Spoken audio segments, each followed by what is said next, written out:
좀 더 참아주세요. 반드시 회복도 되고 좋은 날도 있을 것입니다. 예수님밖에 없습니다. 오직 예수입니다. 감사합니다.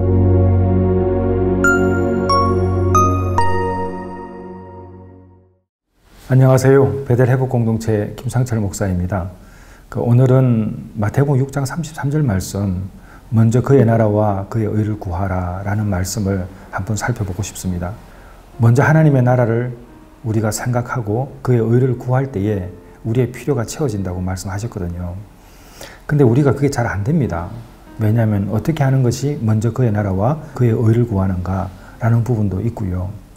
보편적으로 우리가 하나님을 찾을 때는 하나님과의 관계가 좋을 때 찾지 않습니다. 절대.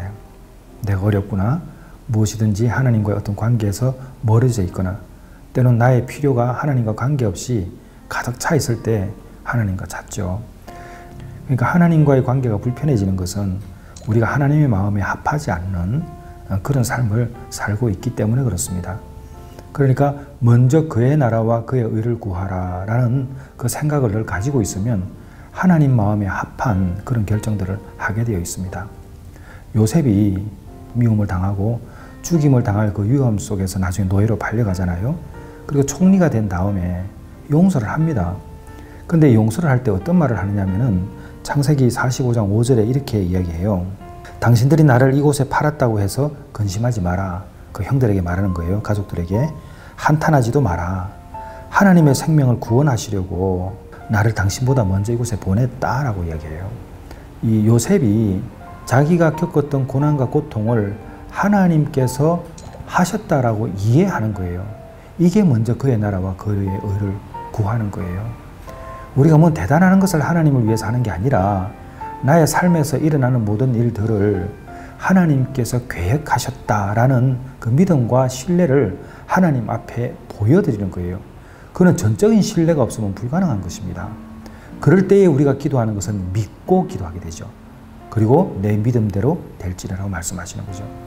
그러니까 하나님을 신뢰하는 마음이 나에게 있는가, 이 부분을 여러분이 고민을 하셔야 합니다.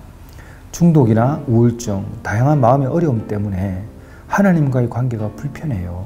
또 가족 중에서 그런 마음을, 그런 상황에 놓여 있다 보면 처음에는 잘 하다가 나중에는 포기에 가까운 절망을 하게 됩니다.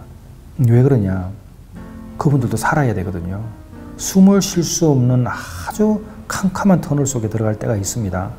근데 그때 우리가 하나님밖에 없다라고 생각을 할 때는 이것 또한 하나님께서 섭리하신다, 계획하신다라는 생각을 믿음으로 가지셔야 됩니다. 뿐만 아닙니다. 에스더 같은 경우도 왕후가 되지 않습니까? 근데 왕후가 되어서 그냥 자기의 삶을 살아갈 수 있는데 그 민족이 위태로울 때에 그 왕후의 자리에서 자기가 해야 할 일을 하고 있습니다. 어떤 일을 하죠? 앞장서잖아요. 변호하지 않습니까? 하나님의 마음에 합한 행동을 하는 것입니다. 늘 하나님과 가까이 그의 의를 먼저 구했기 때문에 이런 상황에서 내가 무엇을 해야 되는지를 아는 것이죠. 예수님께서 앞에 펼쳐질 너무나 큰 그 십자가의 고통이 있을 때에 할 수만 있거든 이 잔을 피하게 해달라고 기도하지만 그러나 아버지의 원대로 하라고 해달라고 기도를 합니다. 왜 그러냐면 하나님의 일하심을 신뢰하기 때문에 그렇습니다. 많이 어렵고 힘들더라도 먼저 그의 나라와 그의 의를 구하라. 내가 뭐 가진 것을 내려놓는 것도 아니고 내가 또 하고 싶은 것을 못하게 하라는 것도 아니고 먼저 이 모든 일들이 하나님의 섭리 가운데 일어난다는 그 믿음의 고백을 한 다음에 우리가 하나님의 뜻을 따라 쫓아가면 반드시 하나님이 저희들의 믿음대로 이루어질 줄 믿습니다. 좀 더 참아주세요. 반드시 회복도 되고 좋은 날도 있을 것입니다.